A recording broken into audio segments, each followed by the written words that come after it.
The seeds are found in the little pods like this. So you want to make sure that they're nice and brown and crispy like this. You can see this one already opened and it looks like some birds already got in there. But you can hear it's really papery, really dry, and the seeds are nice and black. And it's also falling down, which means the seeds want to drop. And they also come out of the little envelope really easily. So that's how we know those are good. And here is an example of another one that's good to go. And you can just pop these right off, or you can even use pruners. But you can see it's really papery, it crumbles apart, and the seeds are really loose. Whereas this pod here is still fully green, fully closed, and the stem isn't dying at all, and it's not starting to droop at all yet either. You really want them to kind of be drooping and open, and the seeds should be nice and black.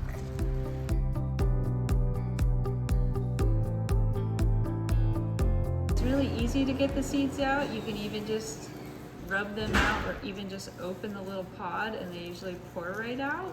You can also use a screen and you can put them on there and just kind of like rub them and the seeds drop right out, right through. And you could actually do this over a Rubbermaid, so you could just put it right into the Rubbermaid, your screen, and then just grab handfuls of it carefully. And you want to make sure that this screen is big enough that the hollyhock seeds fall through. And as you can see, they're kind of a big seed, so I had to get a pretty big screen. And again, you can just kind of crumble them. You can get a good glove even and rub them if they're a little rough on your hands. And then once we screen them, you'll end up with just a little bit of chaff, but mostly seeds. So you can screen them again if you need to. Or you could just probably take this straight into the winnowing process.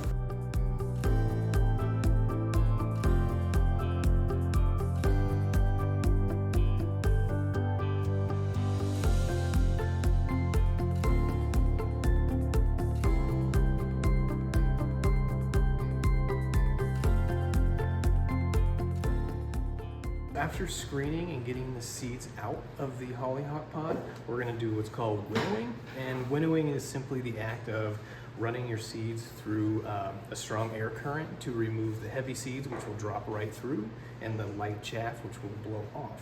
So you can see the setup we have here.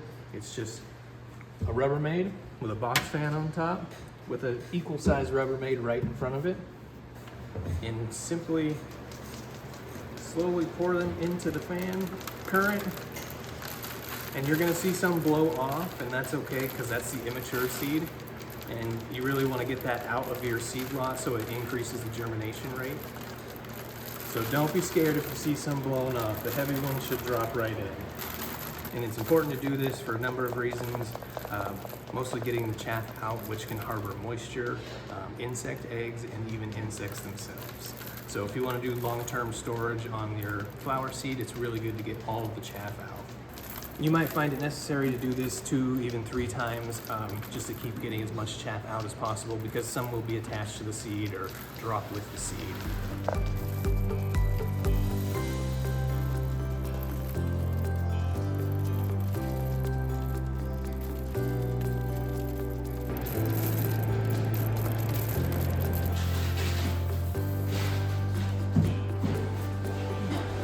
So after winnowing, you really want to get your seeds on a drying rack, or as you can see, a window screen.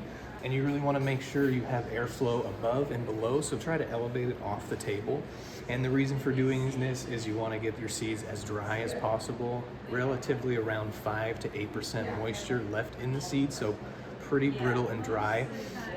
And this is going to improve storage and your germination rates for the next season. So this is what we're using, just 2 Rubbermaids and a window screen. And you want to get them spread out as much as possible to get as much airflow as you can in the seeds. So be sure to push them all the way to the edges. And you want to stir this once a day at least, maybe even twice. And it's probably going to take 5 to 7 days to fully dry it, depending on where you are located and where you have your seeds drying. If it's really humid, it's going to take longer. If it's really dry and hot, it's going to take a lot less. So get some fans on it, put them up on a window screen, and get them nice and dry.